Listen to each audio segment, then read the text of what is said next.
हमारे देश में बात कहने की परंपरा थी।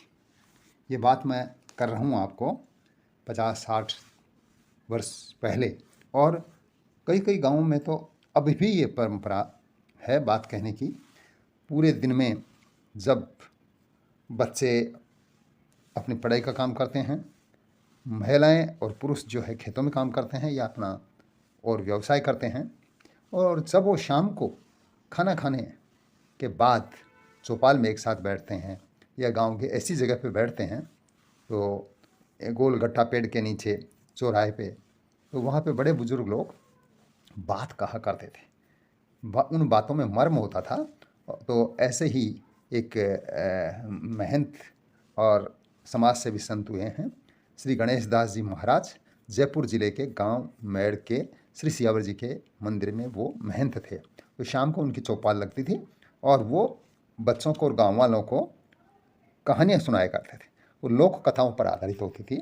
तो उन्होंने अपने जीवन काल में कोई पुस्तक तो नहीं निकाली, लेकिन हम छोटे छोटे बच्चे थे, हमने उनकी एक एक कहानी सुनी है जो आज के जीवन में भी बहुत ही उपयोगी है। तो उनमें से मैं एक कहानी सुना रहा हूँ आज आपको, मूछ मूछ का अंतर।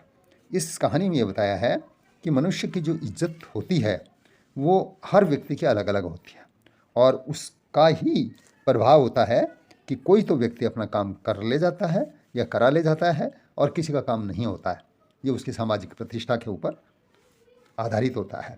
तो लीजिए कहानी सुनिए, मूछ मूछ का अंतर। एक ठाकुर साहब थे।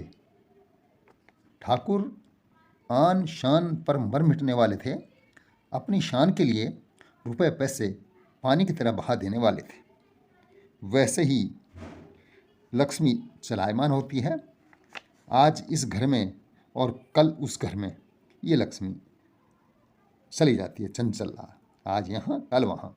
कभी किसी को हंसाती है और कभी किसी को रुलाती है। धीरे धीरे वह ठाकुर साहब के घर से चली गई। ठाकुर के घर पर भूख के बादल मंडराने लगे। घर में बाल बच्चे गरीबी के दिन गुजारने लगे। एक दिन उसके घर में चूल्हा तक नहीं चला, ऐसी स्थिति आ गई। लाचार होकर ठाकुर शहर के सेठ के पास गया। नगर सेठ हुआ करते थे, ये लोगों को कर्जा दिया करते थे। सेठ साहब ठाकुर को अच्छी तरह से जानते थे। उनकी सच्चाई, आन शान, इन सब के बारे में उनको पता था। सेठ साहब ने जब ठाकुर साहब को देखा तो हाथ जोड़कर कहा, जय माता जी की ठाकुर साहब, जय माता जी की सेठ साहब। कहकर ठाकुर उनकी दुकान के आगे खड़ा हो गया। सेठ ने तुरंत भांप लिया कि आज ठाकुर साहब की बोली में पहले जैसी कड़क नहीं है, बहुत ही ठंडापन है। सोच लिया कि अवश्य ठाकुर साहब पर कोई बहुत बड़ी विपदा आ पड़ी है। सेठ साहब ने बड़ी विनम्रता से पूछा, क्या बात है ठाकुर साहब, आज मुंह उतरा हुआ क्यों है?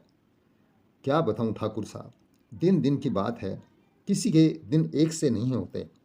सेठ ने आदर पूर्वक कहा, आपकी 7 पीढ़ी से मैं परिचित हूँ ठाकुर साहब। आपके डेरे से मेरी हवेली का लेना देना 7 पीढ़ियों से चलता आया है। आप कृपा करके कुछ फरमाओ तो मैं अभी आपकी झोली में डालता हूँ। किसी को कानो कान खबर तक नहीं होगी। मैंने दिया और आपने लिया, बस। ऐसे ठाकुर साहब ने सुना कि भाई सेठ साहब उसको आश्वस्त कर रहे हैं तो ज़रूर काम हो जाएगा। सेठ साहब की बात सुनकर ठाकुर साहब को काफ़ी धैर्य मिला, किंतु ठाकुर भी बनिए के जन्मजात स्वभावों से परिचित था। वह जानता था कि जब तक बनिए का जी नहीं भरेगा तब तक वह एक फूटी कौड़ी भी निकाल कर नहीं देगा। ठाकुर साहब ने आकाश की ओर देखकर कहा, मेरे पास आपको गिरवी रखने के लिए कुछ भी नहीं है सेठ साहब। गहने, सोना, चांदी, जमीन, डेरा कुछ भी नहीं है।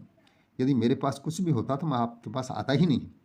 खेती की ज़मीन गिरवी रख कर मैं अपनी नाक कटवाना नहीं चाहता। आप तो जानते ही हैं सेठ जी कि मैं अपनी आन बान के लिए प्राण तक दे सकता हूँ। अब आप ही लाज बचाइए मेरी।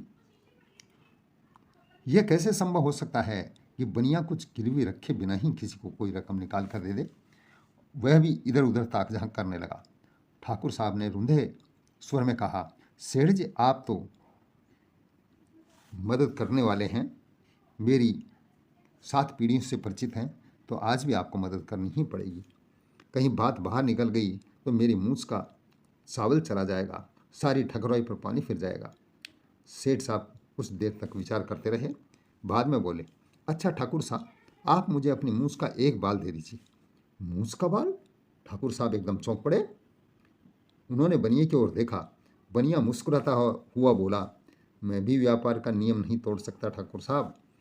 आप तो जानते ही हैं कि मैं बिना जमीन आदि गिरवी रखे एक पाई भी किसी को नहीं देता।